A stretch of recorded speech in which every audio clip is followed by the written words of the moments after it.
Halo, apa kabar semuanya? Assalamualaikum warahmatullahi wabarakatuh. Nah, saya kan punya 2 orang putri. Dan itu mereka sekarang berada pada masa transisi dari remaja menuju dewasa lah, kira-kira seperti itu.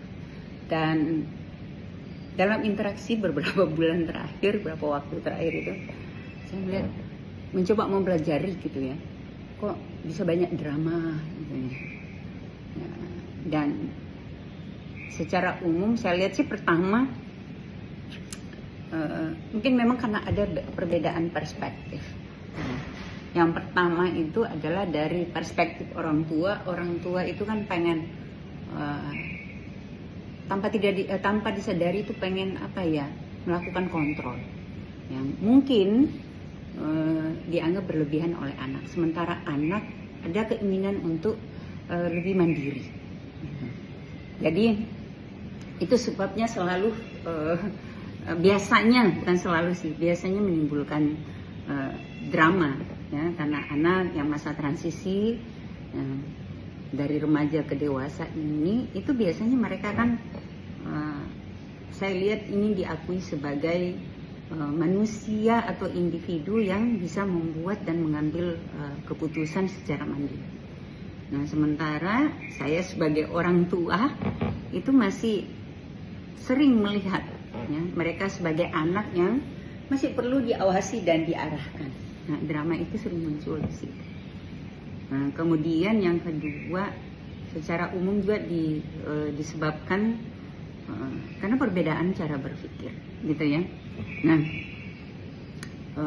anak yang bertransisi ya, dari remaja menuju dewasa itu sedang dalam masa senang mengeksplorasi dirinya, ya, berpikir kritis dan kadang lebih idealis. Sementara kalau orang tua, saya khususnya, itu kan pendekatannya lebih ke pendekatan praktis, ya, realistis dan terkadang terlalu berhati-hati. Gitu. Nah, kemudian kalau yang ketiga itu lebih banyak dramanya disebabkan karena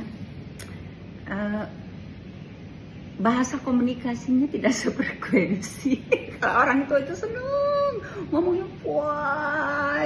panjang gitu nasihatnya gitu kan, dan ya tidak bisa dimungkiri sering kita pakai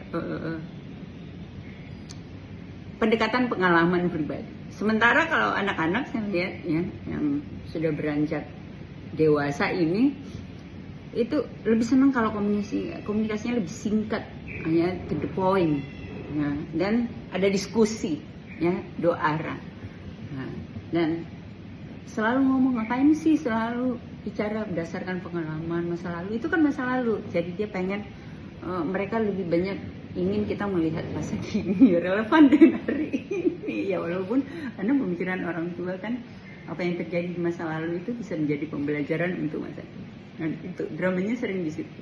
Nah, kemarin ada kejadian putri saya untuk pertama kalinya ya, sejak saya membersamai mereka itu telat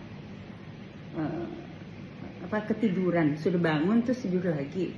Nah, aku juga karena ketiduran kemarin itu, nah, ada aktivitas yang menyebabkan pegel, capek banget kan. Ya, ketiduran, bangunnya telat. Aku bangun 5:30.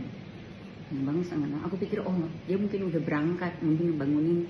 Terus aku nggak denger kan, udah berangkat. Jadi udah aku santai aja tuh, beres-beres kamar, aku ngucek pakaian karena aku kan punya kebiasaan pakaian gitu. Jadi lama suami saya ngomong, "Bun, Pak Ismet masih ada, katanya Nora belum turun." Hah? Ya udah, ada belum turun. Ya udah, aku langsung pergi bangunin. Terus dia kaget kan. Saya sudah berpikir nih, kalau saya marahin, ya, saya tegur, itu pasti dia bad mood. Nah, pertama yang saya lakuin itu adalah saya minta maaf. Maaf ya bunda, ketiduran jadi nggak bisa ingetin. Akhirnya moodnya lebih baik. Dan dalam perjalanan itu dia komunikasi terus dengan saya. Itu, "Bun, bisa bantu lapor ke admin sekolah nggak gitu ya, bahwa memang betul dia telat dari rumah gitu ya karena sesuatu hal." Ya udah. Nah, itu akhirnya drama yang berpotensi terjadi itu nggak terjadi gitu ya. Jadi nggak ada cekcok, saling nyalahin, kenapa lu terlambat, makanya jangan begadang, itu lain sebagainya, alarmnya gimana, itu ya. Ada pengalaman nggak? Bye. Sehat semuanya ya. Assalamualaikum warahmatullahi wabarakatuh.